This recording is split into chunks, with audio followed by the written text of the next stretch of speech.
un nuevo viernes cultural de la Falange. Antes de meternos en la dinámica de siempre, la rutina de presentaros la próxima conferencia y al conferenciante de hoy, a Mariano, la camarada Begoña, como experta en asuntos jurídicos, nos va a explicar algo de la sentencia que sabéis que ha salido. Bueno, sentencia, creemos que sí. Y como es un poco, digamos, complicada, qué cosa mejor que ella para contárnoslo. De momento las cosas van mejor que estaban, y eso siempre es grato. Begoña, cuando quieras, por favor.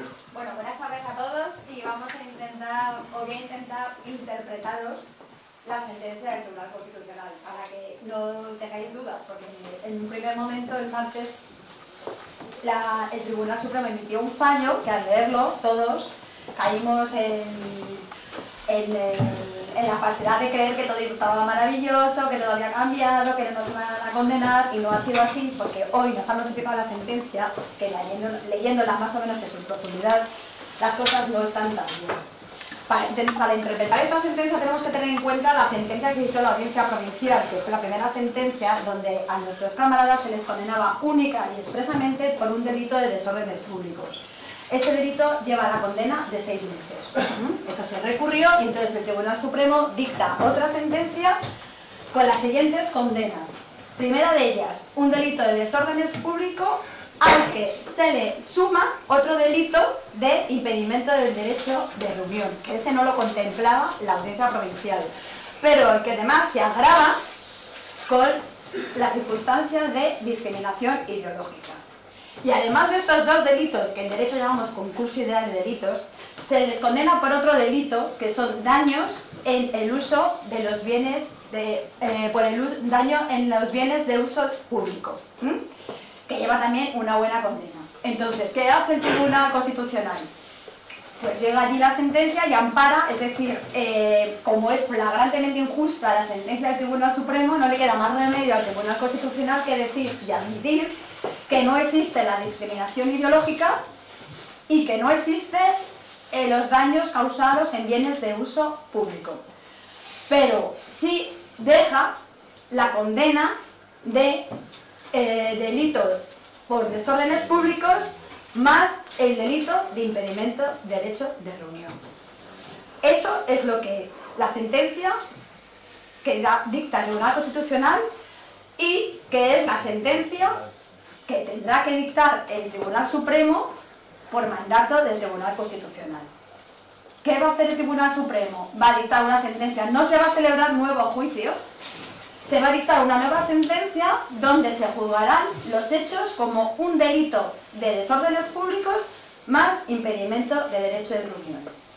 ¿Por qué no es tan buena esta sentencia? Porque podemos alcanzar una pena de prisión superior a 2 años. ¿Y qué significa esto? Que en el momento que una pena es superior a 2 años de prisión, se entra en prisión. En el momento que esa pena se queda en 2 años o se reduce, no se entra en prisión porque se solicita la suspensión. Y como nuestros camaradas no tienen ningún tipo de antecedentes, no se les concedería.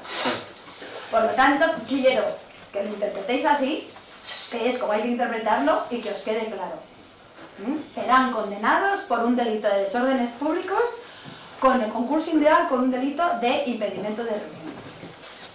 No, creo que ya ha quedado claro. La interpretación es clara y no tiene que haber dudas. Ya no voy a admitir ninguna pregunta porque creo que queda suficientemente claro. Y admitir preguntas es generar confusión. ¿De acuerdo? Gracias, Begoña. Muchas gracias, Begoña. Bueno, esperemos que por un lado caiga la moneda de nuestra parte y la próxima vez que lo comuniquemos lo podamos celebrar.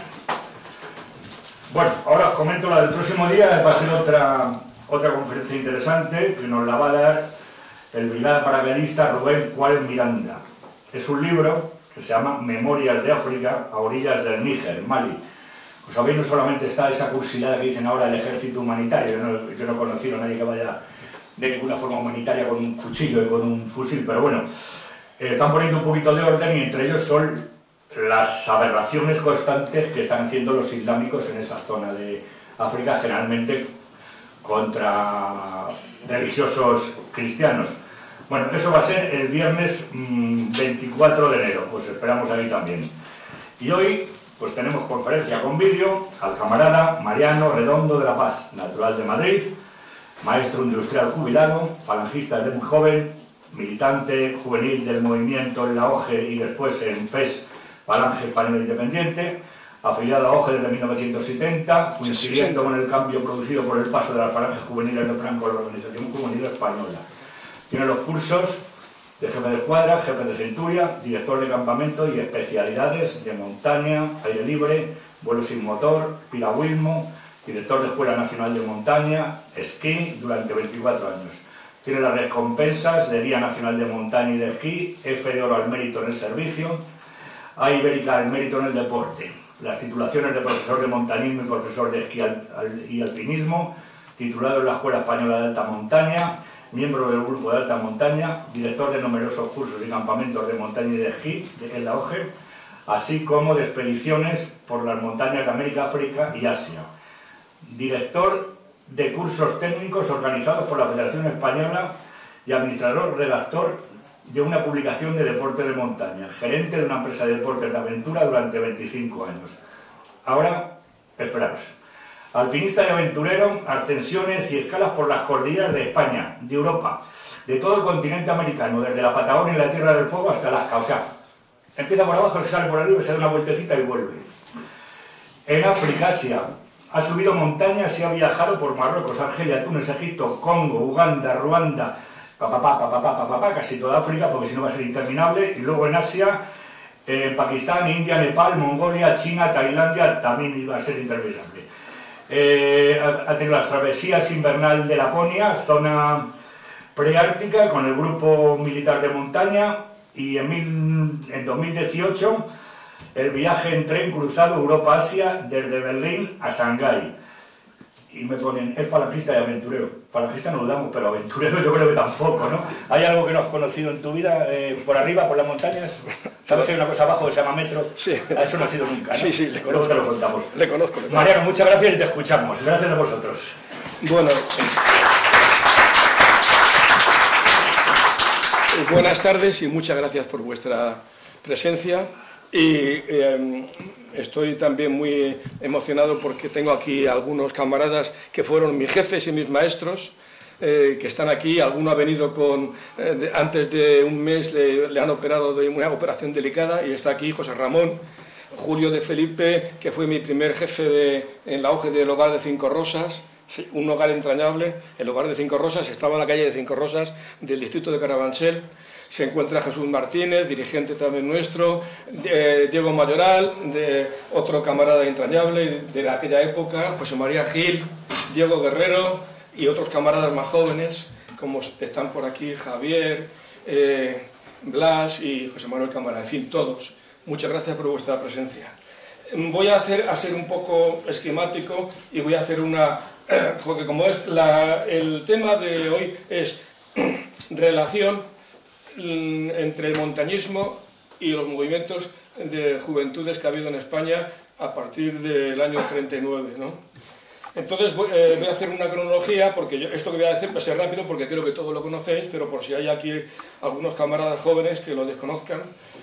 Podemos decir que existen unos antecedentes en cuanto al movimiento juvenil, que comienza en Falange con los Valillas antes de la guerra, y ya en el año 37 se crea, hay un pequeño comienzo en Sevilla, pero se le da forma ya por un decreto en Salamanca en el año 1937, creando las OJJ, Organizaciones Juveniles de FEI de las Cons, englobando a los Valillas de por Falange y Pelayos por los tradicionalistas.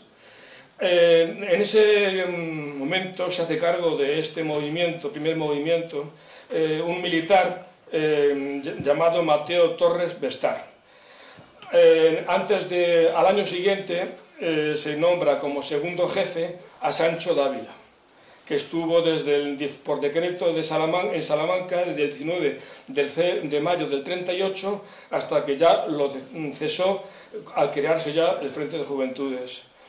El Frente de Juventudes se crea por decreto el 6 de diciembre del año 1940, creándose la Delegación Nacional del Frente de Juventudes, que englobaría a toda la juventud española, y dentro de la delegación nacional las falanges juveniles de Franco.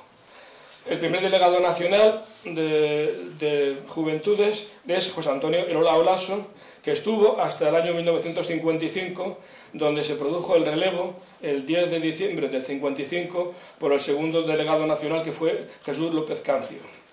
Jesús López Cancio le tocó coordinar el cambio que se produjo ya oficialmente de las falanges juveniles a la OGE, Organización Juvenil Española. El cambio fue producido oficialmente, según consta en el Boletín Oficial del Estado, el 18 de julio de 1960. Y también se produce un cambio en cuanto al nombre de la delegación nacional. De ser Delegación Nacional del Frente de Juventudes pasa a ser Delegación Nacional de Juventudes.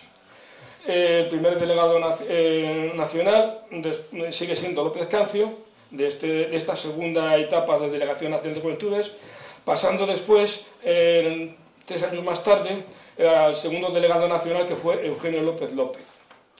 En este transcurso del paso de las falanges juveniles a la Organización Juvenil Española se producen, obviamente, importantes cambios que todos conocemos, como consecuencia de la situación del cambio político, y además en la parte estética el cambio también importante en cuanto a la uniformidad.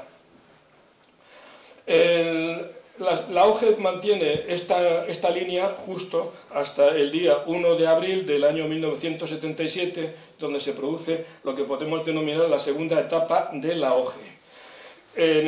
Al desaparecer el movimiento nacional, creo que fue el 1 de 4 del 77 el decreto, entonces la OGE, para poder subsistir, será de alta como una asociación juvenil más dentro de la Delegación Nacional, que en este momento pasa de ser Delegación Nacional de Juventudes a ser Delegación Nacional de la Juventud, que es el tercer nombre que tiene la Delegación Nacional hasta nuestros días, pero ahora creo que existe el Instituto de la Juventud, que ha sustituido a lo que era antes la Delegación Nacional.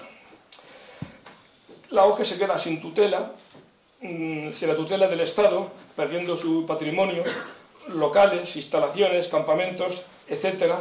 Y lo más importante, sin la parte humana. Los dirigentes, todos ellos funcionarios, oficiales, instructores, grandes profesionales, los acoplan en diferentes estamentos de la administración, y entonces la organización juvenil subsiste pues, con unos medios muy limitados y con el buen hacer de los que pueden sumarse en ese momento, hasta nuestros días. Bueno, pues este es un esquema muy rápido de lo que ha sido el movimiento juvenil hasta este momento, ¿no? Que ahora vamos a hacer una relación de lo que es, voy a haceros un repaso muy rápido para pasar a la relación del montañismo con los movimientos juveniles. Hablaremos un poquito muy brevemente del montañismo. El montañismo es un deporte que oficialmente dicen que surge cuando un científico suizo de Ginebra sube con un pastor de Chamonix, sube al Mont Blanc, y en el año 1760. En esta época de la Ilustración es cuando empieza a haber un resurgir por temas científicos y la naturaleza, y aparecen pues, una serie de personas interesadas y mecenas que se dedican a esto. Pero existe un antecedente, y está considerado como el primer alpinista de América, así consta en la Enciclopedia de América. Esto lo he estado viendo porque tengo un hermano que trabaja en una universidad de Estados Unidos y todavía afortunadamente no ha quitado, pero tenemos un español, un conquistador, capitán de Hernán Cortés, Diego de Ordaz, natural de Castroverde de Campos, provincia de Zamora. Este joven conquistador tuvo la genial idea de hablar con Cortés en la conquista de México, de subir para poder tener una mejor visión y localizar mejor las zonas para entrar en la capital del Imperio Azteca. Pues entonces sube con un grupo reducido de soldados, suben arriba, a la cumbre del Popocatépetl. Es un volcán que tiene 5.230 y tantos metros, y desde la cumbre observan y ven que el camino ideal para poder, que es un valle muy estrecho. Si veis en el mapa de México, Cortés llega por el Golfo de México, viene desde La Habana, donde sale la flota, y llegan a la actual ciudad portuaria de Veracruz. Entonces, desde Veracruz, a nivel del mar, lógicamente, que es puerto, hasta la capital de México, que está a 2.500, 2.600 metros, pues hay un valle muy amplio, y localizan un segundo valle, que es por donde penetran. Los españoles llegaron, como sabéis, con la colaboración y la alianza de otros pueblos que estaban subyugados por los aztecas, y llegan a Puebla. Puebla es una ciudad muy bonita de México, y desde allí es cuando sube Diego de Ordaz arriba a la cumbre, ¿no? Y entonces bajan, aprovechan el viaje y suben unos recipientes grandes, unos toneles, y los bajan llenos de azufre, porque también se habían quedado sin pólvora, para hacer más pólvora. Entonces, bueno, luego os contaré con las fotos, porque tuvimos una expedición en el año 92-93 a México, y allí pues subimos, y hubo una polémica por un periodista mexicano que negaba este hecho, y este hecho está registrado y no tiene lugar a dudas. Bueno, os diré también, ya que he hablado de Diego de Ordaz, que en la Sierra de Guadarrama el Frente de Juventudes construyó un refugio muy cerca del puerto de Cotos, conocidos vulgarmente por el nombre del Pingarrón, pero que luego se le dio el nombre precisamente como homenaje a Diego de Ordaz. Y también existe un grupo de montaña en Segovia, de antiguos camaradas de la OG de Segovia, que tienen un grupo de montaña que se llama también Diego de Ordaz.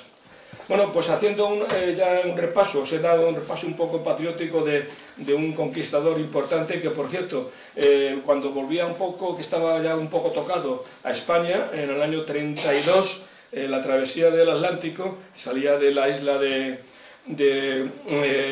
actual de Santo Domingo, pues tuvo un problema y murió. Murió en el año 32, con 52 años, y lógicamente pues descansa en el Atlántico. El montañismo es un deporte que hoy día está muy prostituido, desde mi punto de vista. Es un deporte que los fundamentos de este deporte son fundamentos muy entroncados con los movimientos juveniles, de la camaradería, el compañerismo, la solidaridad, el hacer todo por los demás. Hay una serie de valores que lo tienen en sus cimientos. Sin embargo, ahora estamos en un momento que todos son récord, y el tema del dinero, de las promociones de marcas deportivas, están haciendo mucho daño, desde mi punto de vista. Se consiguen unos objetivos deportivos que son tremendos, muy buenos, sin lugar a dudas. Se están haciendo unos récords increíbles, pero la parte sustancial la está perdiendo. En realidad, el movimiento del montañismo surge precisamente porque antes os comentaba lo de los científicos. Los científicos, sobre todo después de la conquista del Mont Blanc, a partir del siglo XIX, es cuando tiene el apogeo en Europa, en los Alpes, el alpinismo. Se desarrollan muchas expediciones para subir a los picos más altos de los Alpes, a finales del siglo XIX, comienzos del XX, el Cervino, hay una serie de accidentes mortales. El material que se empleaba era un material muy rudimentario en cuanto a vestuario o los elementos de herramientas para utilizar con el nieve y el hielo, etc. Y se producen muchos accidentes mortales que, incluso con lo del cambio climático y la regresión de los glaciares, pues están apareciendo, ya sabéis que han ido apareciendo personajes que habían muerto y habían quedado en el glaciar hacía pues más de 100 años. Podemos también hablar que existía en España y en Europa una limitación a estos deportes. Estos deportes estaban limitados por razones obvias. Se empieza a poner de moda en el siglo XIX, en el siglo XX se empieza a poner de moda entre la alta burguesía y la aristocracia estos deportes de subir montañas, porque era muy snob y todo esto, y empiezan a llegar a España los primeros movimientos influidos por Francia de hacer esta actividad.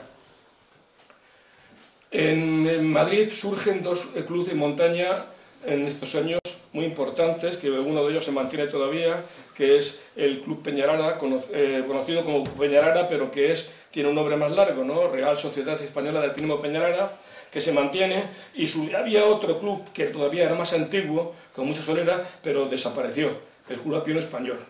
¿Qué ocurre? Que para poder acceder a estos dos clubs solamente podían acceder pues, las personas pudientes, ¿no? Normalmente de clase media alta, por supuesto aristócratas como el primero que subió al Naranjo de Bulnes, acompañado también de un pastor de los Picos de Europa, de Caín.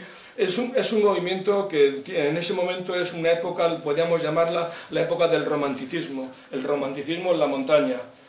Y surgen jóvenes que no tienen medios y se empiezan a arrimar un poco a los que tienen poder y se empiezan a crear grupos de escalada. Llega la guerra civil y entonces todo esto se queda paralizado y luego ya después de la guerra civil, con la penuria y situación económica del momento, pues todo esto estaba paralizado, pero en el Frente de Juventudes y después en la OGE se continúa con esta labor de promoción y difusión de la montaña que precisamente gracias a la entrega de muchos de nuestros maestros que tuvimos y de hombres importantes, pues se pudo mantener esta trayectoria.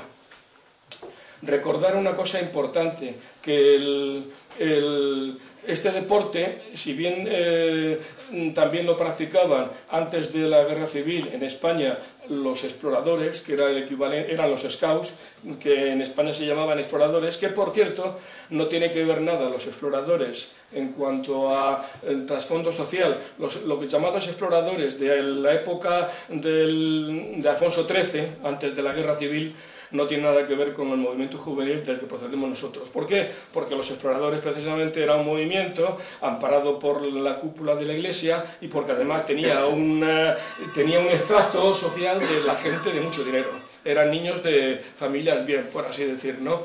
Por otra parte, no hacían en absoluto escalada, solamente hacían, que es lo que han hecho siempre en esa época, sobre todo los scouts en Europa, hacían pues excursionismo y prácticas deportivas al aire libre. Era un deporte de acampadas y deportes de andar por la montaña, sin más. En España, el Frente de Juventudes tiene la ocasión de tener unos instructores que llegan de Alemania. Os he dicho que el escultismo en todo Estados Unidos que surge y en Inglaterra y Europa en el periodo entre guerras y antes todavía no hacían nada más que acampadas y senderismo. Y es precisamente, justamente en Italia y Alemania donde ya interviene el tema de la escalada. Cogen instructores militares de las unidades alpinas y les instruyen en escalada. Y este mismo procedimiento es el que llega a España. Llegan aquí a España una serie de instructores en el año 40 y empiezan a instruir y a formar y surge la famosa centuria de montañeros de Madrid. Había otra centuria, luego surgen otra serie de centurias de montañeros en Zaragoza, en Barcelona y en Valencia. Las ciudades que tienen montañeros, y de estas centurias de montañeros fueron una cantera inagotable donde salieron extraordinarios alpinistas que durante varias décadas han sido los que han dado cuerpo al montañismo español. Aquí tenemos, pues bueno, muchos nombres, ¿no? Todavía viven varios de estos camaradas, son ya muy mayores. Yo tuve la suerte de tener una buena amistad con Félix Méndez Torres, que procedía de la OJ y luego porque entró con 14 años, en el año 39, y fue durante 10 años presidente de la Federación Española de Montaña. Un hombre que hizo una labor extraordinaria, y fue cuando el montañismo despertó de verdad. Y después, bueno, pues hablando un poco de todo lo que tenga que ver con el tema de la montaña, pues hay una serie de valores que compartimos, los que procedemos de juventudes. tenemos una serie de valores que compartimos con los ideales de la montaña, como os he dicho, ¿no?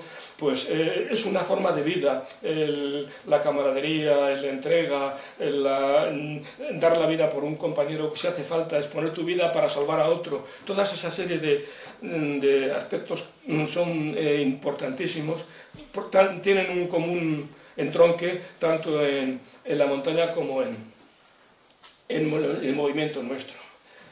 La aportación que hace el Frente de Juventudes y la OGE a la sociedad española es increíble. Es una aportación que no tiene precio.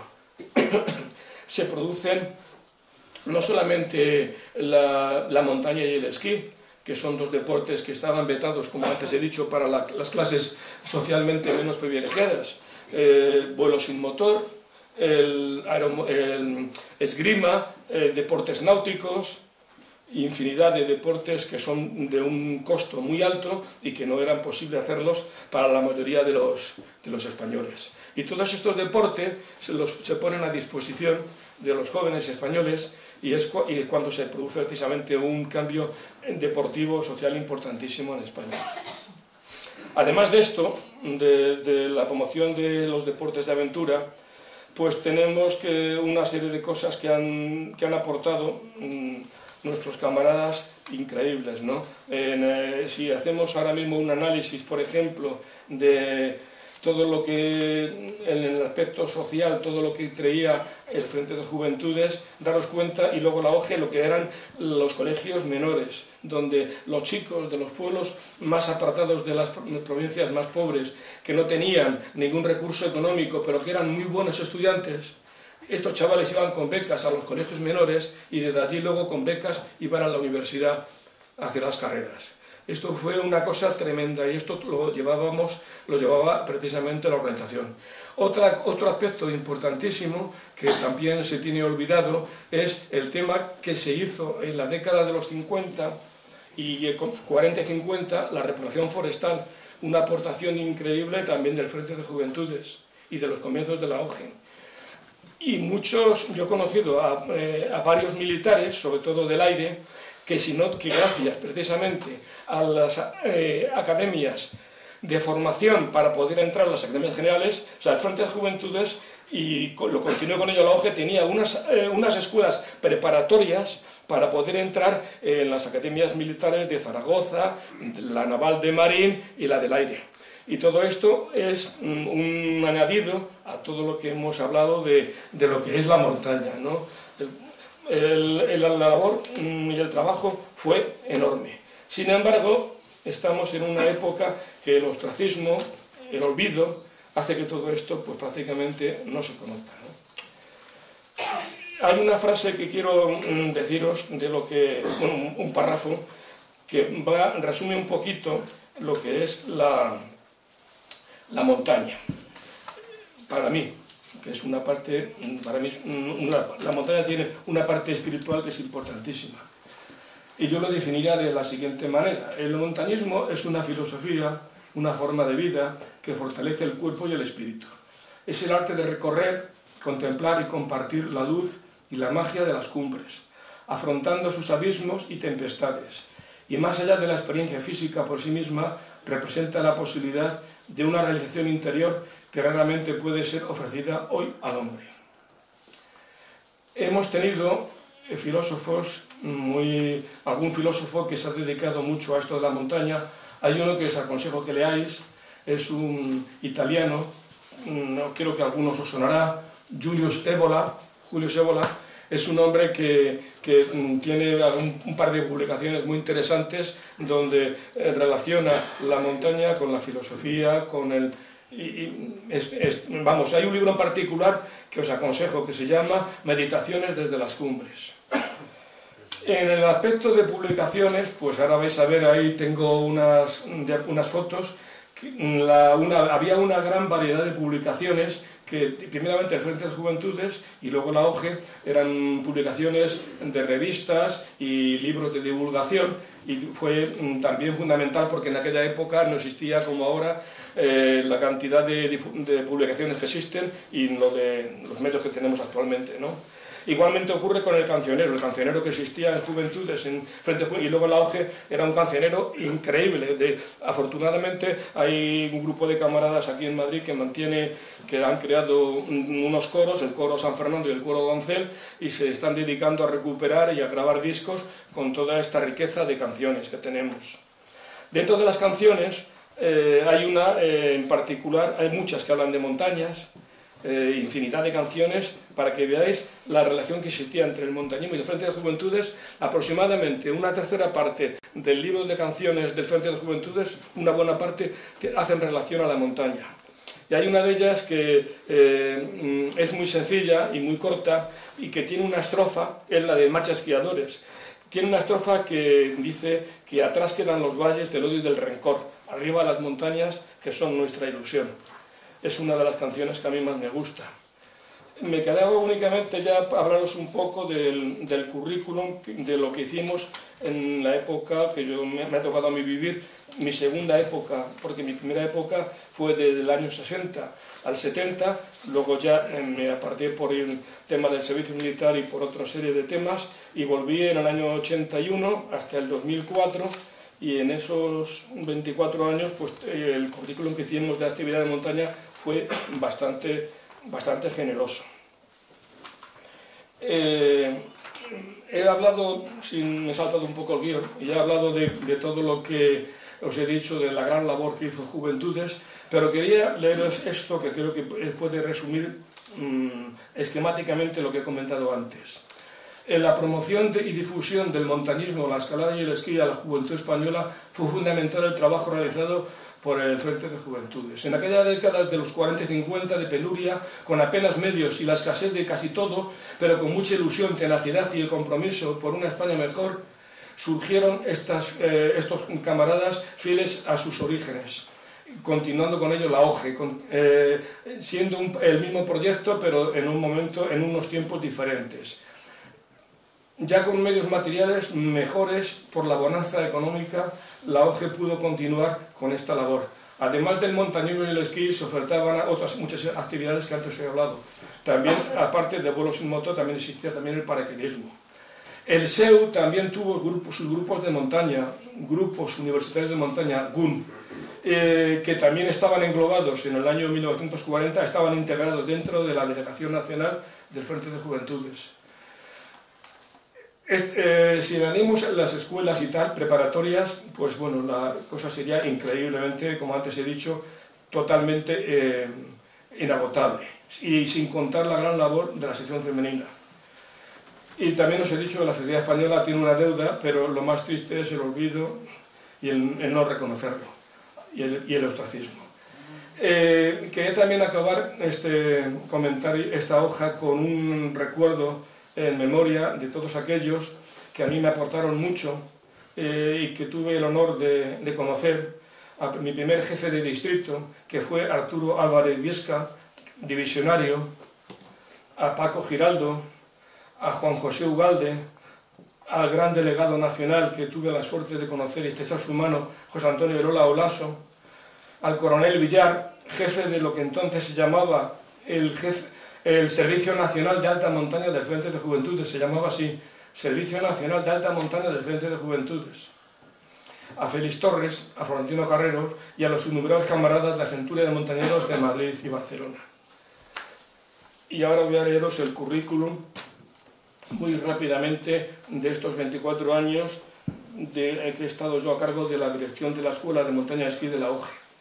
Bueno, pues en montaña se hicieron 12 campamentos, cursos nacionales de montaña, en Gredos, Pico de Europa, la Cordillera Cantábrica, Pirineos y hasta en Marruecos, en el Alto Atlas.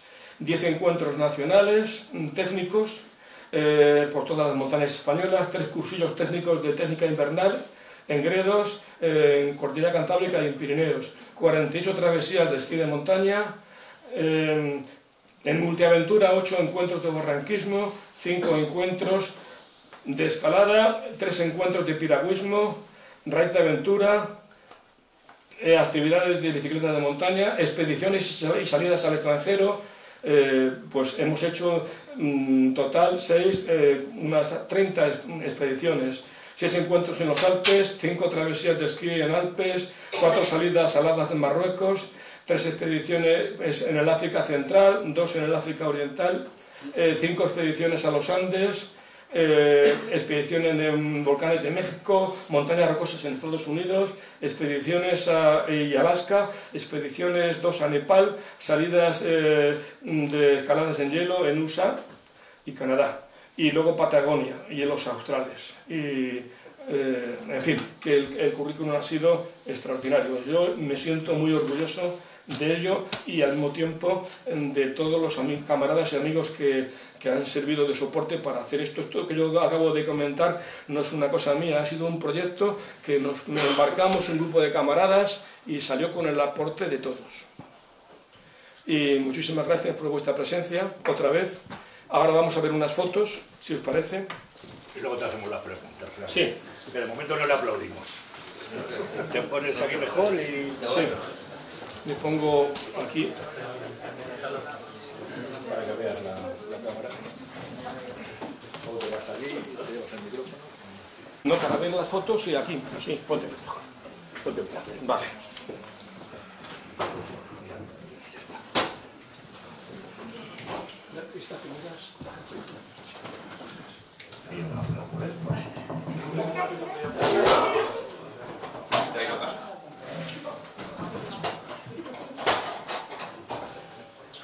A ver, no está encendido.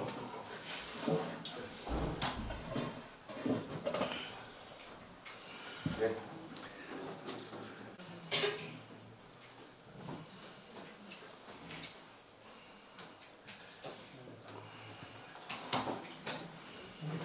Esta es esto es la etapa de las OOJ, Organización Juvenil.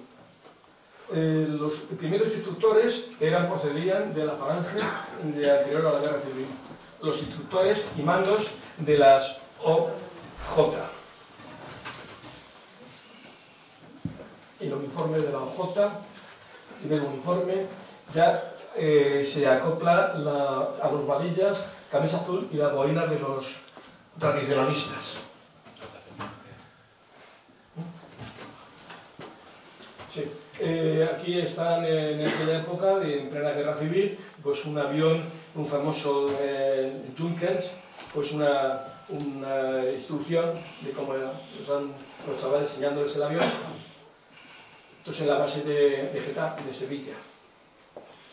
Todo esto es el periodo de los años de la guerra civil.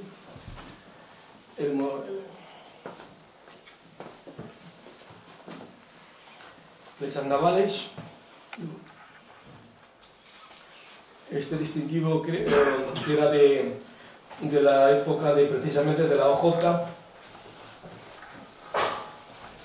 Flechas navales. Desfile.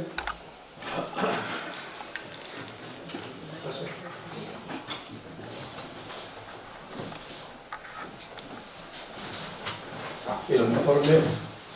En aquella época llevaban los fusiles, algunos eran de madera, para hacer la instrucción. Ahora pasamos a la carpeta número 2, que es el periodo de falanges juveniles. Tienes que irte ahí.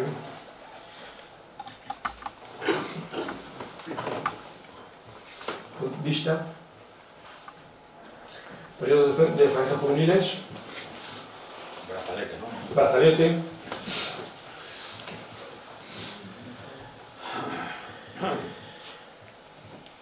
Es el de corneta, el banderín de corneta. Esta es una foto muy conocida del Congreso que hubo en Montjuïc, revista de aeromodelismo.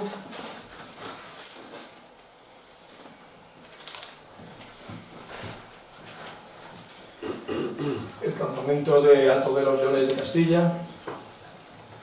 En los campamentos y tanto en Frente de Juventudes como en la OGE. Esto es una centuria que se llamaba Centuria División Azul.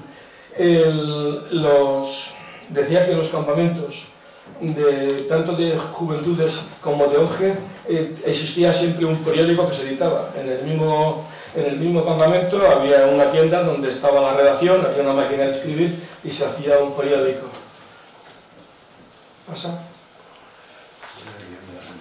Santiago Matamoros.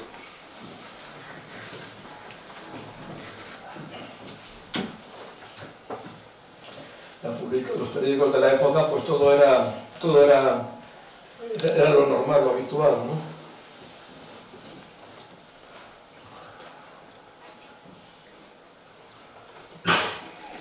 Este periódico fue muy famoso, esta revista, Mástil, una de las más famosas que hubo en la época de las falanges juveniles.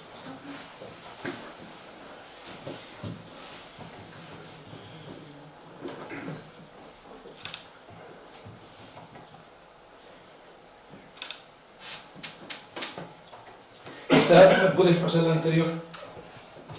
Mira, esto es la Academia Preparatoria Militar del Frente de Juventudes, la del Ejército de Tierra, que estaba en un pueblecito muy cerca de Zaragoza, que Amancio, creo que se llama Santa Isabel de Montañana, ¿es correcto? Montañana, sí. Montañana. Gracias a estas academias preparatorias, con beca, chavales de clases muy humildes pudieron entrar en las academias militares.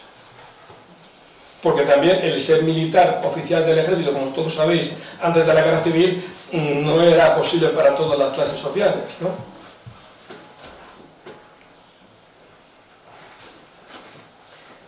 Una unidad ciclista.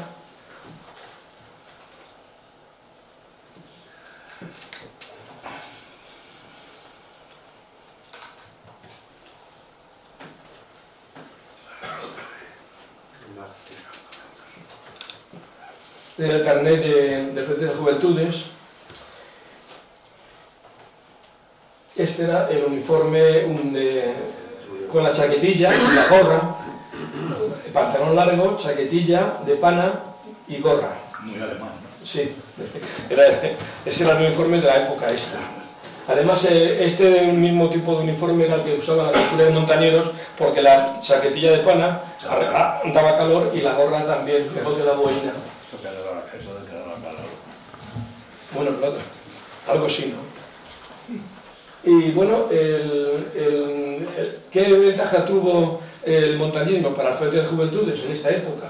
Que el montañismo no requería nada más que unas botas, una mochila y, lo que me decía Félix Méndez, una lata, les daban para todo el día una lata de sardinas y un chusco de pan y una bolsita con unos higos. Para todo el día, comida, todo el día. Entonces, claro, en España tenemos montañas por todos los sitios. Después de Suiza, como sabéis, somos el segundo país más montañoso. Pues la gente joven a andar, su ración de comida, las botas y la mochila. Y con esto, pues sin mucha ilusión, este es el uniforme de la falange juvenil de Franco. Además está bastante bien puesto, tanto la boina como el pantalón, como todo. Esto era uno de los murales que se hacían en los campamentos, que se ponía, y en los hogares, que se hacían murales.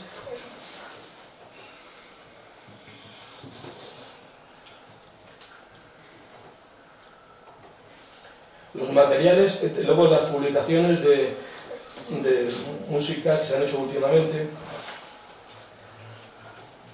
Esto es una población. Este es el escudo de la Escuela de Vuelo sin Motor y de Aeromodelismo de la OGE. La actividad de vuelo sin motor y aeromodelismo. Construcciones de aire libre.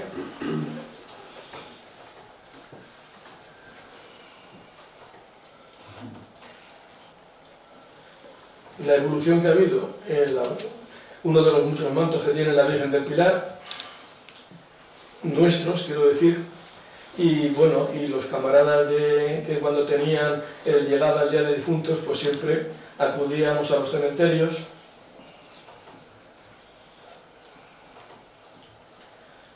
Ahora vamos a la 3, que es el periodo de la evolución que ha habido, como los que seáis un poco al día de lo que es el deporte de montaña en el material, es algo increíble, ¿no? Pero increíble. En aquella época las curvas eran de cáñamo para escalar, las botas eran unas botas que hacían unas rozaduras tremendas, las botas de esquí después tenían cordones y los ganchos, el equipo de vestuario era muy básico. Esta es la promesa, pues pasará, la promesa del auge. Durante el auge hasta el año 1977 el saludo era el saludo Barzón Alto y arriba España, ¿no? Y fue precisamente a partir, aunque ya en los últimos años se iba utilizando menos, pero todas las formas, prácticamente muchas de las formas se mantenían de las de Frente de Juventudes. Había cambiado la uniformidad. Los flechas y arqueros llevábamos camisa de color beige con hombreras azul mahón y los cadetes y mandos de camisa azul. La boina, en vez de ser la clásica boina de las falanges juveniles, era una boina tipo paraquedista, una boina tipo militar, azul marino para flechas y arqueros y roja para cadetes. Pasa. Esto es una foto muy habitual, ahora que está tan de moda Valle de los Caídos, pues no solamente el día del dolor, el día 20 de noviembre, sino que había muchas, en algunas ocasiones, que venían del auge de diferentes lugares y iban al valle a dejar una corona. Esto creo que es en el cementerio de la Vaca. El cementerio de la Vaca, la Auge de Madrid, y digo Auge, pues iba también el aniversario de la muerte de Ramiro Ledesma, iba a poner una corona. Además se hacía por la noche. ¿Ya hemos acabado? No. Esto es la uniformidad propia de la que os he comentado de la Auge, la boina, ya lo notaréis. Además, muchos de los que estáis aquí, a lo mejor habéis llevado esta boina, ¿no? Este es un monolito que existía en Jaca, donde yo vivo, y ya no existe. Cuando hubo el primer ayuntamiento que vino socialista, lo quitaron, yo me encargaba de mantenerlo. Y esto es como consecuencia de que cuando se hizo la primera marcha, peregrinación, ¿no? ¿Me escucháis bien? Sí, sí, sí. Bueno, cuando se hizo la primera marcha peregrinación de la Auge a Santiago de Compostela, salía de el puerto de Somport, que está encima de Jaca, y otra de Roncesvalles. Entonces las dos confluían en Puente de la Reina, en Navarra, y se colocaba un monolito en la delegación provincial de Juventudes de cada provincia, por donde pasaba la marcha. Todas las provincias, desde la frontera de Francia hasta Santiago, tenían que poner un monolito. Y de esos monolitos solamente queda uno, nada más. Este fue de los pocos que quedaban y ya no existe tampoco. Estaba yo precisamente un verano fuera cuando volví. En Burgos están puestos, te lo digo yo. ¿El de? En Burgos, la ciudad de Burgos están puestos en la misma ciudad. Sí, sí, claro, claro. Existe el de Burgos y otro que te voy a enseñar ahora. Pasa, pasa. Mira, este es el de Jaca, que acabamos de ver. Este todavía existe y junto con el de Burgos es un caso milagroso, ¿eh? Este existe... No hay dos juntos. Sí. Este existe porque está en la carretera que va de Jaca a Pamplona.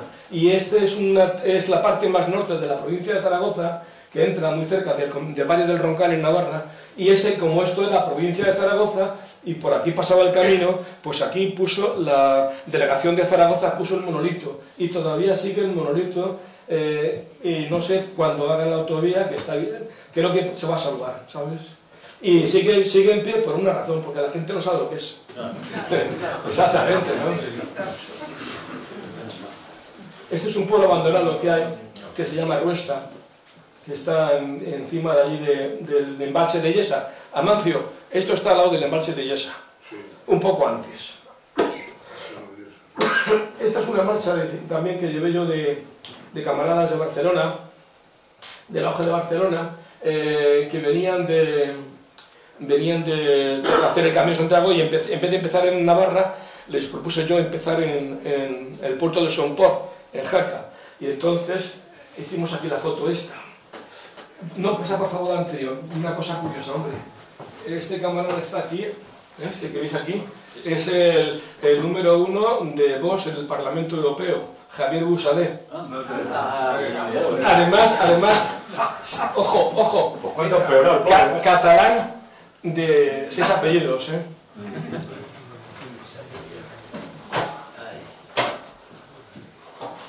Es el carnet de la OGE. El primer carnet que hubo, plastificado, que llevaba, y luego igualmente por detrás la promesa. Después de ese carnet se hizo este otro, un poco ya más moderno, yo tengo el anterior, y la promesa iba en el reverso del carnet. ¿Vale? Estas son fotos de actividades de los campamentos de montaña. Esto es en la cumbre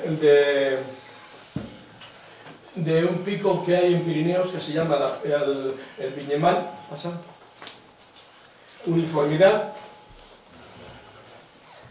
El acto de izar. Estos son unos manuales que existían de especialidades para los proeles. Los proeles eran para arqueros. Y era un librito donde tenías toda la teórica para poder obtener la titulación de proel cartógrafo. Dentro de la actividad del aire libre.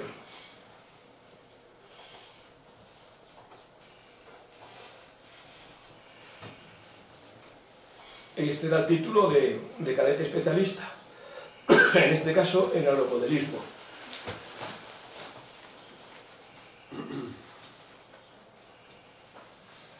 El título de instructor en deportes pasa. Bueno, había todo el tema de emblemática, publicaciones, titulaciones, etcétera. Estaba, no en vano, teníamos pues un aparato dentro del Estado pues con un presupuesto no exagerado, pero suficiente para todo esto. Esto ya es el uniforme actual, el de la hoja actual, que ya ha pasado a tener el pantalón azul marino y la camisa en vez es de un color gris beige, más clara. Ya no existen las sombreras azul mahón tampoco. El uniforme pasa, el cinturón también ha cambiado. El manto que tiene, ¿ves? En la OGE, para los que no han estado en la OGE, en la OGE el cisne lleva 2 cabezas. Me imagino que ya todos lo sabéis, ¿no? En las falanges juveniles era el cisne clásico de una sola cabeza. Un disco de los de la época, de canciones que se publicaban. Las chapas, esta era una chapa de mochila. La de boina, en este caso dorada, que era de los cadetes y mandos, para la boina roja. Para la boina azul marino era igual, pero plateada, con el lema del león rampante y el lema de la OGE, vale quien sirve. El cinturón de la OGE, que luego cambió a uno más pequeñito, con la azul potenzada, este era el famoso ajedrez. La carpilla de actividades. Navajas que también teníamos allí en el bazar, vendían pues una serie de instrumentos que se utilizaban. Y esta era la tarjeta de reconocimiento médico que todavía, porque las tenían ya publicadas de antes, ponía frente a las juventudes. La tarjeta médico. Esto es un curso de esquí en el Valle de Arán, aquí fuimos cerca de 196. Manuales de montañismo y de esquí. Unos libros interesantísimos que no había otra cosa en la década de los 60. Es lo único que había. En aquella época también se publicaban muchos banderines. El jersey de la OGE para los arqueros y cadetes era un azul celeste con una rayita blanca, y el de los cadetes y mandos gris con una raya roja en el pecho. Esto es una maniobra de vuelo sin motor en Somosierra, que los veleros allí se les soltaba por medio de poleas, no eran remolcados como en el de Ocaña o Monflorite. Un acto de la OGE de la OGE, puede ser una promesa. Esto es en Vallehermoso, en el estadio de Vallehermoso, imponiendo medallas. Este es el delegado nacional, que entonces me parece que era Valentín Gamazo. Valentín. Sí. Ese delegado provincial que está aquí. Sí, sí, ese era de don Diego Mayoral, que está por ahí. Como el pelo. Más negro. Sí. Sí. Esto era... ¿Has pasado? Ya. Bueno, estos son ya estamos acabando.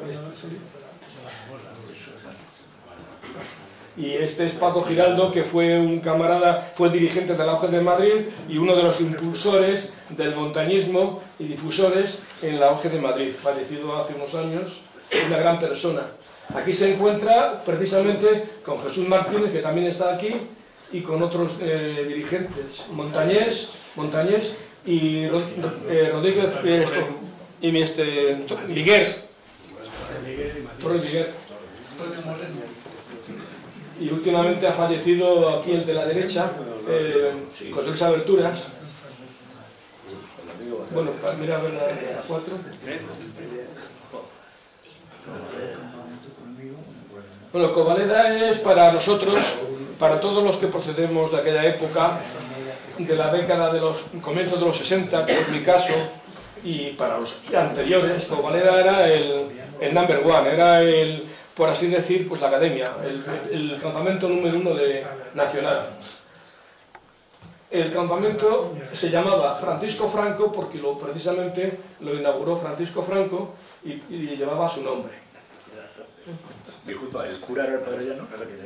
Pues el Padre Llano... ¿Quién iba primero? ¿O José María, su hermano? Pues puede ser, porque en Covaleda ¿Qué parece? El hermano. Es que el Padre Llano sí estaba entonces allí, en Covaleda. ¿Qué parece él?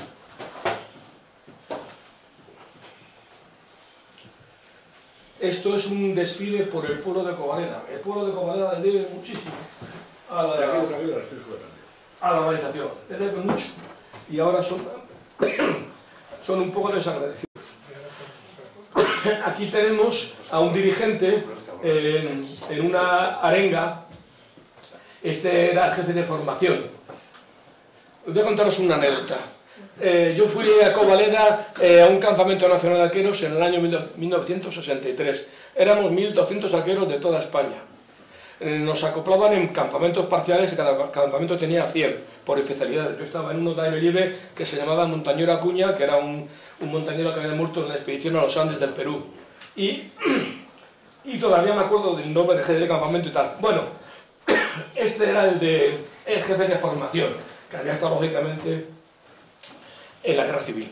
Entonces, los campamentos duraban entonces 3 semanas, 21 días. Hablamos del año 63. ¿Qué pasó? Que coincidió, era el mes de julio, con el 18 de julio. Y claro, nos echó una arenga y al mismo tiempo nos hablaba de la reconciliación, de todo lo que teníamos que hacer, que había que desaparecer los rencores, las 2 Españas. Y los chavales, yo era el jefe de escuadra, íbamos después a la queda de campaña a cambiarnos y tal, y empezamos a hablar entre nosotros. Y resulta de que 3 de nosotros, nuestros padres habían estado en un bando y los otros 3 en el otro bando. Fijaros vosotros lo que había conseguido, la reconciliación que había conseguido el Frente de Juventudes y la OGE. Daros cuenta, ¿eh? Y además, otra cosa que hacían buena, nos mezclaban por provincia. En vez de ir, por ejemplo, si íbamos una escuadra de Madrid y otras de Barcelona, en lugar de que estaban fijas, no, te mezclaban, te metían en una tienda con 6 y eran escuadras de diferentes puntos de España para fomentar la convivencia interregional. Una actividad de las construcciones también de Bilbao y todo esto. Esa foto la hizo un tal Fernando Gordillo, que era el fotógrafo de la Delegación Nacional. ¿Le habéis conocido vosotros, no? ¿Diego? ¿Y Jesús? Covaleda tiene una serie de monolitos que se iban poniendo, tallando, a lo largo de todos los campamentos y cursos, porque este campamento nacional era donde se hacía el curso nacional de ajedrez de Venturia. Y cada curso se hacía un monolito, se tallaba allí y se quedaba. Estos monolitos han sido, pues eso, ha habido mucho vandalismo, los han destruido, los han pintado, los han vuelto a poner. La capilla de Covaleda, estoy hablando de Covaleda, y aquí viene otra cosa que quiero comentar, y es, en el año que yo estuve, Fernando Soto, que era un dirigente de la OGE, era muy aficionado a la escultura, que fue el que hizo varios monolitos, y esta Virgen de los Arqueros fue tallada en el campamento en el que yo estuve. Se llamaba Nuestra Señora de los Arqueros. Y entonces, una representación de los 1200 arqueros la subimos a los picos de Urbión y la pusimos en la cima del Urbión. Duró unos años y ya, por supuesto, a los pocos años empezaron a dañarla y ya no existe para nada. Existe la hornacina, el hueco en la roca donde se colocó. Esta es la Virgen que la llevaba el jefe de actividades, colgada en la mochila, y la marcha. Y este es el lugar, esta foto está tomada hace 4 años, aquí se ve la huella de lo que era, porque era una oquedad en la roca, en la misma cumbre del Pico Urbión, donde se acopló la Virgen. Está completamente destruida. Esto es muy habitual en España, lamentablemente. Y el tallado de monolitos de campamento que os decía. Los monolitos, si dais una vuelta por Covaleda, están... Bueno, estoy pasando más deprisa. Esto es una misa en la cumbre del Urbión, en el Pico de Urbión. En Covaleda todavía, pasa lo anterior, en Covaleda todavía existen, lamentablemente, digo que de momento no las han quitado, la avenida de los Arqueros, que además el año que estuve yo fue cuando se inauguró, se puso ese nombre, y la calle de los Jefes de Centuria. Y en la calle de Jefes de Centuria hay un par de monolitos, que es este, el cisne del Frente de Juventudes, y este otro de Oje, que todavía existe. Bueno, pues en Covaleda y ya... Y este es otro campamento, que no tengo nada más que esta foto, que es el segundo campamento para mí en importancia, que era el Campamento Nacional de Riaño. Este campamento ya no existe porque está inundado por el embalse de Riaño, ¿sabéis? Es un campamento también emblemático. Bueno, y los campamentos han constituido pues una función fundamental en la formación de jóvenes. Y dentro de los campamentos, bueno, pues el aire libre de la montaña era lo que había. Esto es lo de... Es la 4, ya ahí está, la centuria, ¿no? Vale. Esto es la centuria, pasa un momento la anterior, de las primeras generación, la primera generación de afiliados, de camaradas de la OJ y de los primeros tiempos del Frente de Juventudes, y que precisamente algunos pertenecían a la centuria de montañeros, fueron voluntarios a la División Azul, y fueron precisamente de los que hicieron la gesta de cruzar el lago, y murieron la mayoría, como sabéis todos. Esto es una foto histórica, es una convivencia a la que fueron representantes del Frente de Juventudes a Múnich, en Alemania. Y aquí se encuentra, precisamente por esa cooperación que había, como veréis, aquí se encuentran las juventudes hegelianas, eran, por así decir, los Boy Scouts de Alemania que se fueron transformados en las Hitlerjugend. Entonces, únicamente hacían nada más que paseos, andar por los caminos y tal. Y fueron instructores militares los que les metieron, les formaron en las técnicas de escalada. Y estos mismos instructores, algunos vinieron a España a instruir a la centuria de montañeros. Esto es en la cumbre de una escalada importante del Frente de Juventudes de Barcelona, en Montserrat. Esto es en el tema del esquí, hubo también importantes... Este es el guión de la centuria de montañeros de Madrid. Y esta es una publicación que vamos, tenía una calidad que superaba incluso, hacía competencia a la revista Peñalara. Era una publicación del Servicio Nacional de Alta Montaña del Frente de Juventudes, y la revista se llamaba Alta Montaña, de una calidad impresionante. Pasa un momento la anterior, mira, aquí ves, aquí se ve ya Servicio Nacional de Alta Montaña del Frente de Juventudes, que lo llevaba un militar, el coronel Villar, que era de Jaca, precisamente. Este es Ordaz. Sí, este es Diego de Ordaz. Esto es el Terrón de los Galayos. Esa es una acuarela que hizo Félix Grande. Este es un libro que tiene la Edelweiss. La Edelweiss es el símbolo de los montañeros y procede de, precisamente pasa la siguiente, mirad, de izquierda a derecha. El escudo de la izquierda es el escudo que llevaban en la manga las unidades alpinas de la Wehrmacht. De ahí lo toma la centuria de montañeros, el escudo del centro, y de ahí lo toma la Escuela Nacional de Montaña y Esquí, el tercer escudo. Este es un joven de la Schillerjugend y aquí lleva un distintivo, es que se sigue usando actualmente en la aviación civil, que es un círculo de fondo azul con 2 gaviotas. Pasa a la siguiente, que es este. Este es el título de piloto de vuelo sin motor. 3 gaviotas es el piloto, 2 gaviotas es aspirante a piloto y 1 gaviota es el aeromodelista. Y se sigue usando todavía. Este es el distintivo de Guía Nacional de Montaña del Frente de Juventudes. Y el distintivo de Guía Nacional de la OGE. Varía que no lleva los esquís. Y no lleva Guía Nacional de Aire Libre, Guía Nacional de Esquí. Y ahora hay una serie de emblemas que se han ido utilizando. Pasa un momento al anterior, por favor. Anterior. Esto es el distintivo de guía montañero y la Escuela de Guías de Montaña de Barcelona. Pasa. Aquí ya hay muchos, todos estos distintivos que tenéis aquí con el águila y tal, eran diseñados por Félix Méndez. Todos estos distintivos de la ENAR, Escuela Nacional. Este es el distintivo, que era el primer distintivo en el año 40 de la Federación Española de Montañismo. Era el águila de San Juan, y abajo tiene, en las garras del águila, tiene el piolet y debajo de todo unos aros olímpicos. Este es el primer escudo. Y este es el segundo, el actual, que además, curiosamente, lo sigue manteniendo la Federación y no saben que este de escudo que le diseñó Félix Méndez es el mismo. No, se llama así, pero esto es el torreón de los Galayos. Pasa para atrás.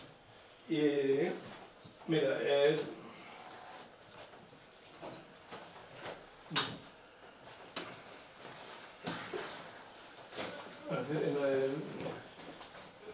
hay el Guía Nacional de Montaña, tiene precisamente el torreón de la... Es que lo diseñó el mismo, Félix Méndez.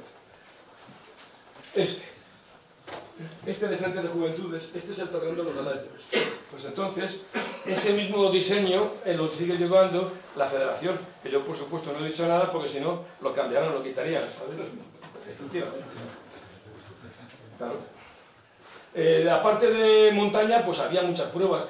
También existía una sección deportiva de la Delegación Nacional de Organizaciones de Movimiento, que había pruebas que organizaba el movimiento y que íbamos, esto es una prueba de campo a través, y participamos también los de OGE.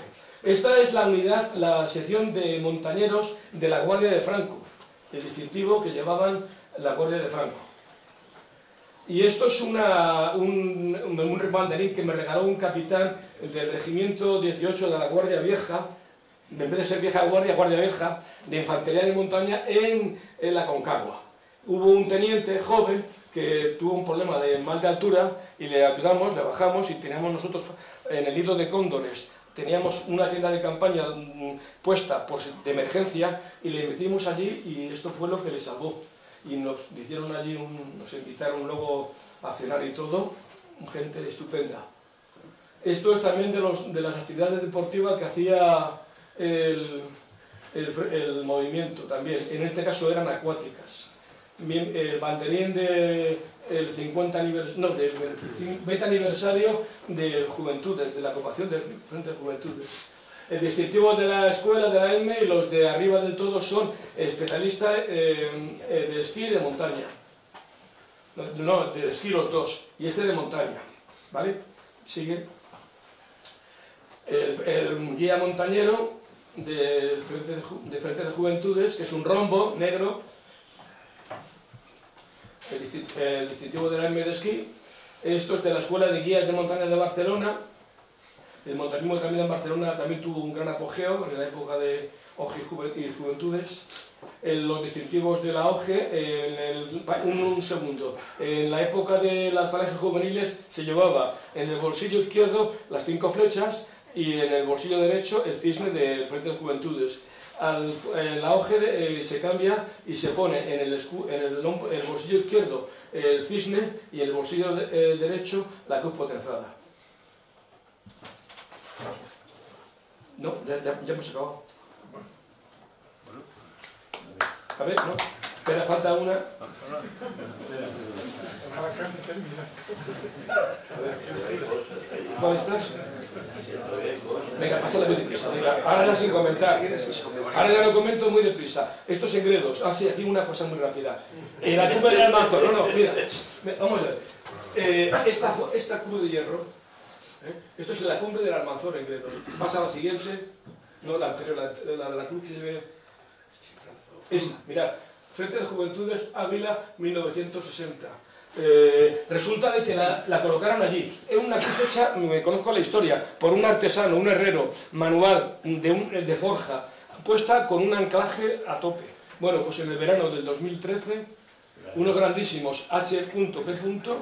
la cortaron con una radial y la volcaron por un barranco. Fuimos a buscarla y no la encontramos. Vete pasando. Esto es barranquismo, descenso. La cumbre de la Santa, el campamento de Pico de Europa. Aquí se encuentra el señor José Ramón Mariscal, enseñando una canción. Naranjo de Bulnes, Espeleo, en la cumbre del Aneto, Sierra Nevada. Aquí tenemos a Juan José Ugalde, este soy yo, muy jovencito. Juan José Ugalde fue un gran maestro. Y otra cosa, hablando de placas, aquel año pusimos esta placa a Francisco Prieto, el 28 del 12 del 65, de tus camaradas Oje Madrid. Se había matado ese día y se la pusimos en la Semana Santa del año 66. Bueno, pues la placa, se conoce que lo de camaradas y tal en la Oje, pues a los 3 o 4 años ya no existía la placa, la arrancaron y tal, ¿sabes? Acabamos en Capileira, y aquí es en el pueblo de Capileira donde estaba enterrado este camarada. Pasa. Esto es un poco por encima, mirad qué bonito. Esto es en la anterior. Esto es en la cumbre del Teide, y ahí, porque lo que tiene de bueno el Teide es que hay que subir y llegar antes de que salga el sol, porque en ese momento, cuando sale el sol, pasa la siguiente, se queda reflejado el volcán, la forma del Teide en el mar.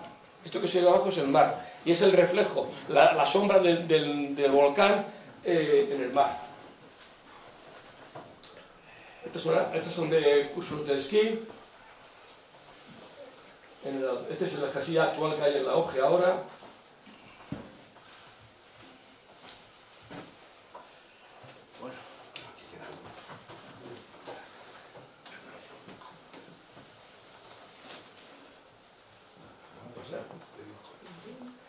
Estos son los campamentos de montaña de Auge, pero cuando todavía se llevaba la camisa azul. Porque claro, en la Auge tenemos 2 etapas, la de, como os he dicho antes, del 60 al 77 y del 77 en adelante. Entonces hasta el 77 los cadetes llevábamos la camisa azul.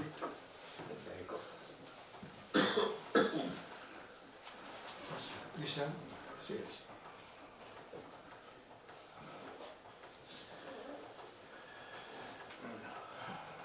Esto es, hablando de glaciares, mirar, yo he visto la evolución, he sido testigo de esto que llaman el cambio climático, que por cierto yo soy negacionista. Como todos. He vivido la regresión de los glaciares, porque claro, a lo largo de 50 años, o más de 50 años viendo glaciares, pues algunos han desaparecido o se han quedado muy menguados, pero también existían en las épocas anteriores cambios ciclos climáticos y no había ni vehículos, ni calefacciones, ni aviones, ni nada por el estilo, ¿no?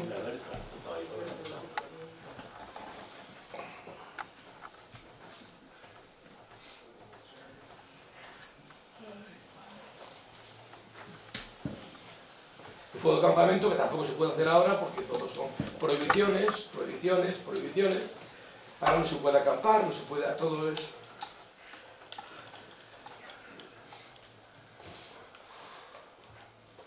Nos ocurrió una cosa muy curiosa en un campamento, y es que estaba, me parece que José Ramón Mariscal...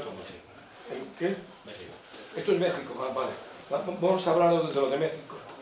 Este es subimos al Popocatépetl, que tiene 5.200 y pico metros, y en vez de subir por la vía normal por la que bajamos, subimos por unos bloques de hielo, y llegamos ya casi de noche a la cumbre. Si veis la cumbre, yo soy el que está en el centro, con un traje tipo astronauta, por el frío, y llevo una caja, esa es un arca, hecha de madera de sabina, que nos la entregaron en el pueblo donde nació el alcalde, donde nació Diego de Ordaz, que se llama Castroverde de Campos. Y entonces, la cosa era, porque esto fue en el año 93, con motivo del... En el 92 estuvimos en la Aconcagua y en el 93 en México, con motivo del 500 centenario. Y entonces se nos ocurrió la idea de hacer un acto de confraternización, y era llevar tierra donde nació el conquistador, y esto es en la cumbre del volcán, y vaciamos la tierra y la llenamos, en ese momento de vaciarla, y trajimos de la cumbre azufre y tierra del volcán y la devolvimos al ayuntamiento. Entonces yo publiqué en el Heraldo de México un artículo que me lo publicó allí, teníamos una chica que nos conocía, y publicamos allí esto. No veas la que me montaron allí. Yo hablando del conquistador, de todo. Esto es en el otro pico que se llama el Orizaba. El Orizaba, que es el pico, vale, bien. Y ya estamos acabando. Sí, ahí.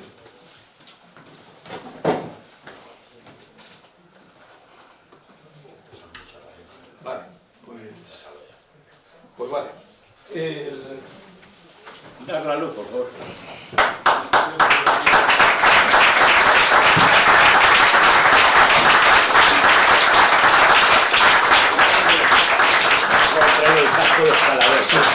Digo que es que al principio, cuando he empezado a hablar, me tenía que haber ceñido al guión que llevaba aquí, y como me he querido explayar un poco por las bonanzas del Frente de Juventudes y el Auge, que son, para mí ha sido en mi vida, hay una canción esa famosa que dice, ¿no?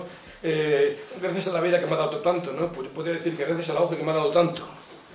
O sea, mis mejores amigos, las vivencias más importantes que he tenido en mi vida, yo creo que han sido con camaradas azules, en la OG y con camaradas siempre. Y por eso me he explayado, por eso me he saltado el guión y quizá he tardado 10 minutos más, así que lo siento, de lo que estaba establecido. A lo te lo agradecemos, y aparte hay que resaltar que no solamente eso, sino que luego muchos volvieron a los pueblos como maestros nacionales. Efectivamente. Y hicieron allí familia y vida y bueno, y joder, la obra que ha hecho la Falange, digan lo que digan esta banda de capullos, no lo va a hacer nadie nunca, jamás. Además, pero nunca, de cualquiera de sus organizaciones o lo que sea. Nunca. La institución sindical Virgen de la Paloma, que los mejores, los grandes profesionales que han salido de allí, que se encuentran repartidos todavía. Yo he conocido en Alemania, en la casa central de Audi en Alemania, conocí a 2 matriceros que habían salido y ya eran jefes, y estaban allí desde hacía ni se sabe.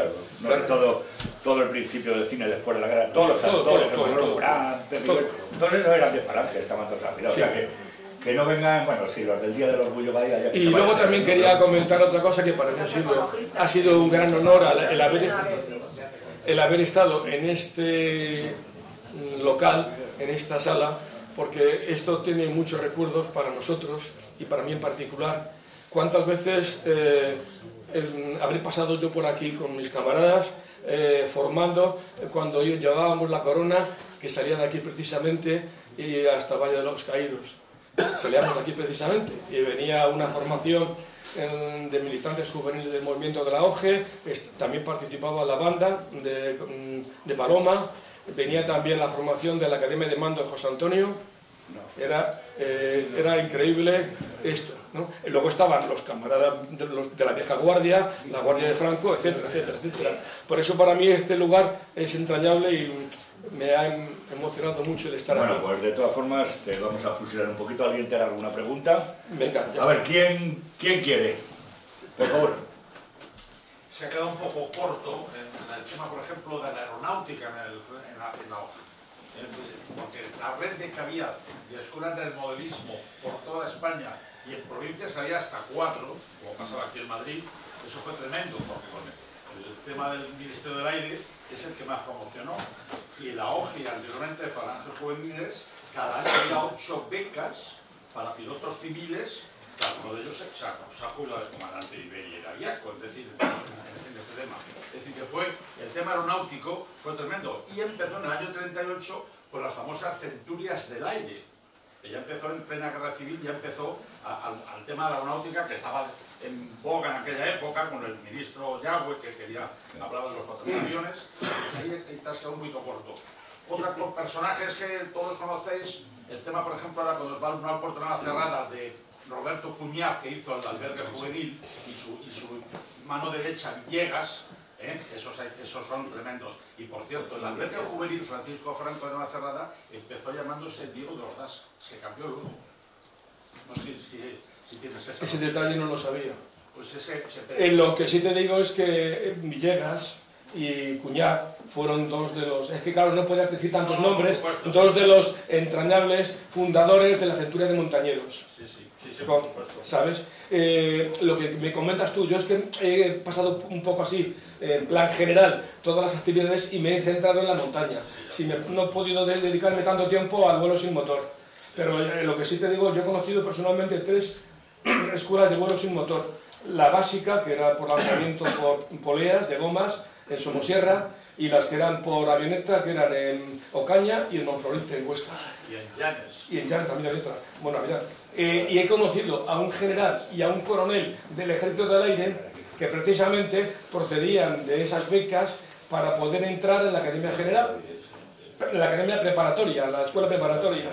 Sí, sí. De todas formas, lo que has dicho se agradece porque así abrimos una posibilidad para los que estáis aquí, si tenéis la suficiente documentación y ganas de amenizarnos y formarnos otra tarde, con mucho gusto nos que recibamos. Es que esto en la Falange es vuestra casa, ¿eh? Y si quieres hablar del aire, ven volando. O sea que te recibimos con muchísimo gusto, ¿eh? Y muy agradecidos. A ver, ¿alguien más? Bueno, ya abundando lo que decía aquí el camarada Mariano, claro, no daba tiempo a decir tanto, le quiero felicitar, haciendo una magnífica actuación. Ha dicho muchas cosas en muy poco tiempo, con lo cual pues la cosa ha quedado como ha quedado. Pero en el tema deportivo, deberíamos de conocer también que muchos olímpicos, las primeras medallas olímpicas, casi todas proceden de la Organización Juvenil Española. Hay muchos deportistas que han sido olímpicos que nacen del deporte de las juventudes. Los Juegos Escolares fueron importantísimos dentro de la labor que hizo Juventudes, probablemente esa una de las mejores.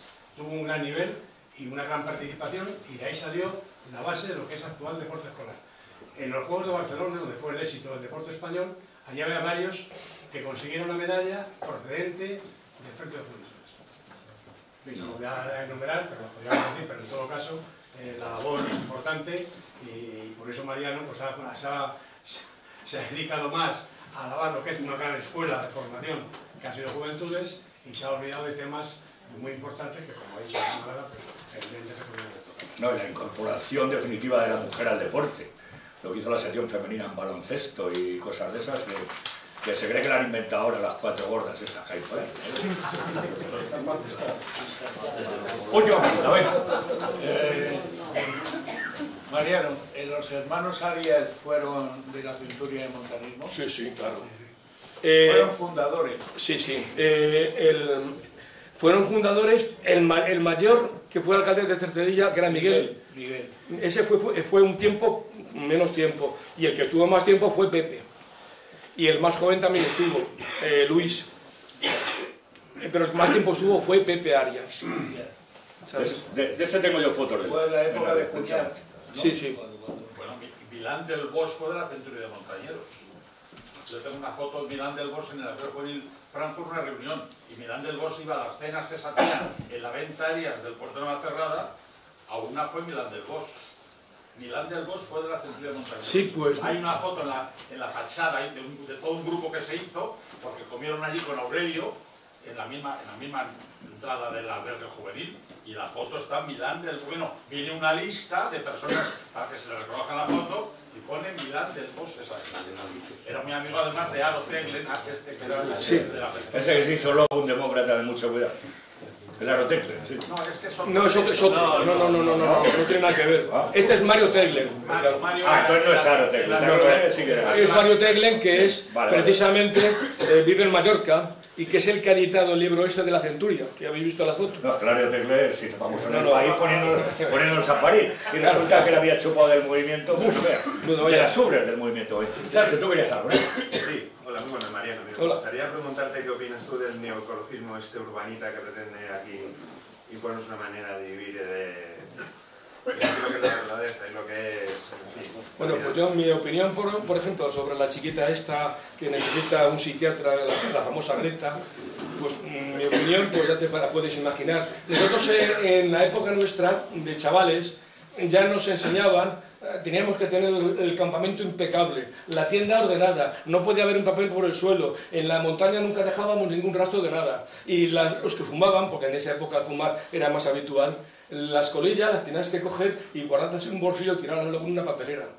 Eso sí que era, y el conservar la naturaleza, incluso en la OGE yo participé en una operación que cuando Félix Rodríguez de la Fuente, que trataba de ir a la porción halcón, era para ir a anillar halcones, etcétera, etcétera. O sea, en esto del ecologismo y de la conservación por la naturaleza, en Juventudes en OGE tenemos una historia muy antigua. Esto no es moderno. Estos, los de ahora, son unos vividores que aquí hay una serie de presupuestos altísimos, que sale todo de nuestros impuestos para fundaciones y, como todos sabéis, y ONGs, y todo esto es un bluff.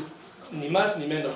Una cosa es lo que tú me comentas, una cosa es la contaminación de todos los residuos que estamos generando, y otra cosa es en los ciclos que tiene la naturaleza de cambios climáticos.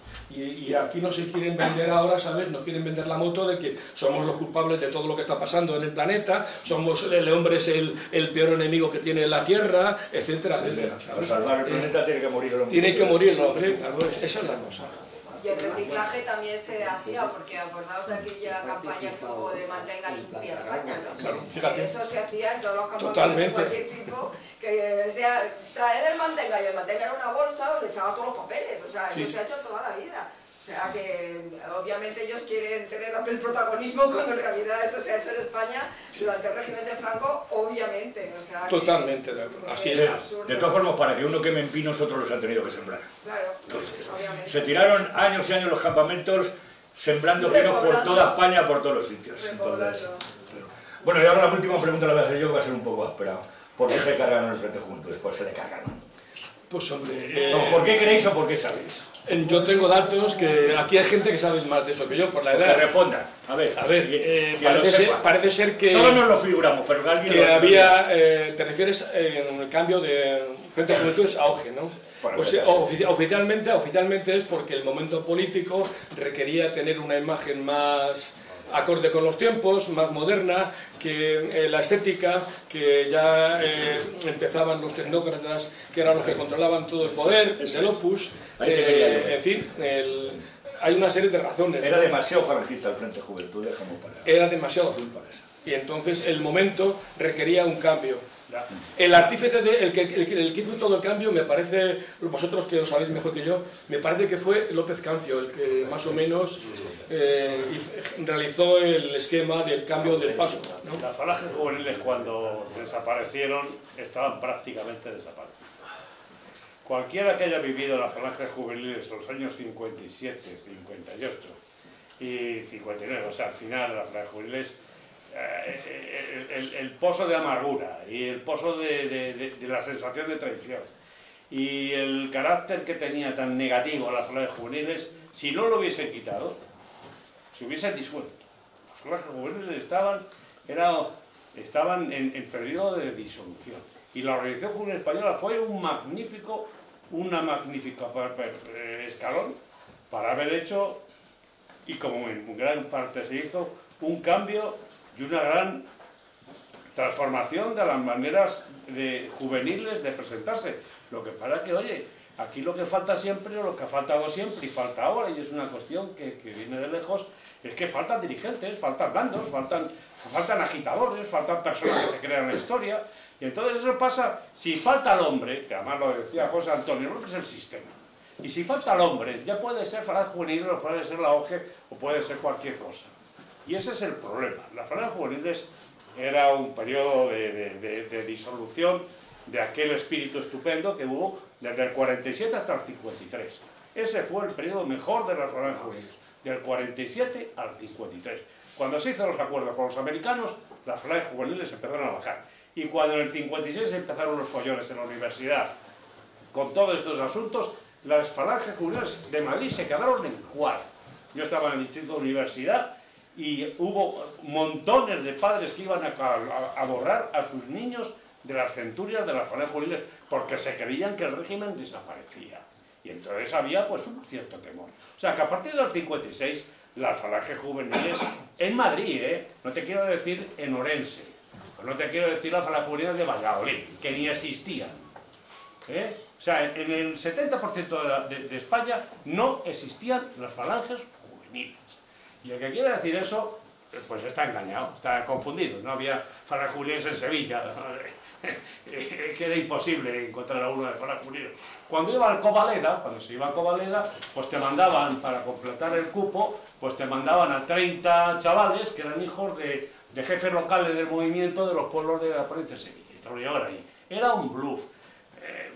Hombre, estamos en confianza y podemos hablar de que, en fin, pero que hemos vivido una época muy falsa. Hemos vivido una época porque nos creemos ahora que con el paso del tiempo que yo era miel sobre hojuelas. ¿Qué va? ¿Qué va? Eso es un periodo de disolución. Muy triste y muy lamentable. Sí, ahí fue cuando se le pegó la estocada definitiva a Falange. Vamos a ver. Con el racionamiento y con la venida de los tecnócratas. Para la 27, la centuria 27 de la Guardia de Franco. Cuando murió Franco, la centuria de la 27 tenía unos 400 y pico tiros. Sí. La 27 de la Guardia de Franco. Donde más gente votó al Partido Comunista fue en Vallecas. La 27. Y de la 27 yo creo que el 80% de los tíos que estaban en la centuria de la 27 de la Guardia de Franco, yo creo que votaron al Partido. Aparte, en Vallecas en aquella época había un hogar de la División Azul. ¿Sabéis cuánto es le desfilaban cada 2 por 3. ¿Sabéis cuánto era el presupuesto de acción política de Vallecas en el año 50? No, en el 70, como murió Franco. 75. 250.000 pesetas. Era el presupuesto de acción política para Vallecas. Hombre, por favor, si es... O sea, nosotros podemos hablar muy bien de todo lo que ha pasado, pero no, vamos, nos ha venido al pelo toda esta cuestión, porque hemos sido incapaces de hacerlo. Esto no pegó. El enemigo será... Pues muchas gracias a todos. Abundando lo que dice el enemigo está adentro. Y para Los nosotros Franco tuvo gran acierto, se dio cuenta de aquel panorama y entonces le ocurrió la idea de crear la Organización Juvenil Española, que por cierto es la única organización del movimiento que sigue vivo. Sí. Y gracias al espíritu mamado en aquella época, las épocas anteriores, la OGE está viva, tiene más patrimonio que tuvo antes. Sobre la Organización Española, que nadie piense que tenía muy gran patrimonio, no tenía prácticamente nada. Los dirigentes, los que dirigíamos campamentos, lo hacíamos gratis en amores. Ahora, un campamento que organiza cualquiera, un monitor cobra una cantidad de dinero. Todo se hacía de manera voluntaria. Entonces, el acierto de López Cancio fue que se dio cuenta de esa situación, porque, es más, la Guardia Juvenil había una contestación al propio régimen. Bueno, yo no quiero contar anécdotas, muchos de nosotros dábamos la vuelta. Entre ellos la venida de los americanos que fue recibido con piedras. Entonces, la Organización Española existe y está creciendo y está implantando porque ha tenido la habilidad de permanecer con una imagen totalmente diferente. Por lo tanto, tiene un entramado social mucho más asequible a la situación actual. Lo que pasa es que, claro, evidentemente, la Unión Española tendría que madurar un poco y tiene una edad aún muy juvenil. O sea, falta que llegasen, hubiese más cadetes, gente más mayor, pero en definitiva, el acierto de López Cancio se dio perfectamente cuenta de la situación. Y de ahí nace, ya aparece como Unión Española. Vale, muchas gracias. Bueno, pues antes de que la camarada Begoña cierre la tarde de hoy, os recuerdo que el próximo día, viernes 27 de enero, el libro Memorias de África a orillas del Níger, los problemas que están sucediendo en Mali. Autor del libro, Brigada Paracaidista, Rubén Juárez Miranda. Os esperamos aquí y ahora escuchamos a Begoña, a ver qué nos quiere contar. Bueno, ya no estoy tan seria como antes, ¿eh? Ahora quiero presentaros a una persona especial. Él es un gran profesional, un tenor de reconocido prestigio y ha querido regalarnos al movimiento nacional sindicalista algo muy especial, aunque prometiendo su carrera. Se llama Aurelio Dieguti, y aquí viene que el escenario es tuyo.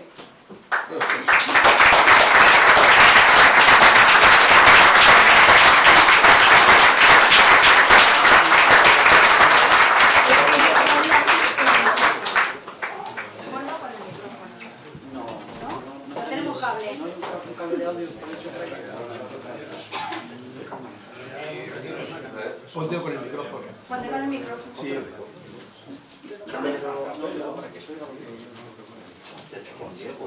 No, pero es que no va. Le pone el micrófono.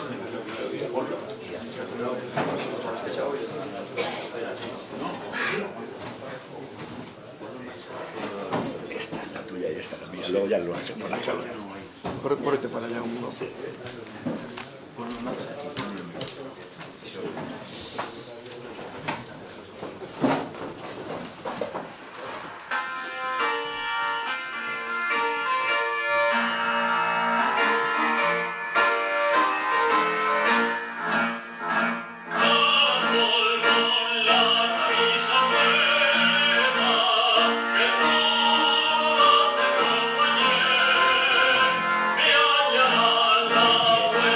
¡En pie!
¡España! ¡Grande! ¡España! ¡Libre!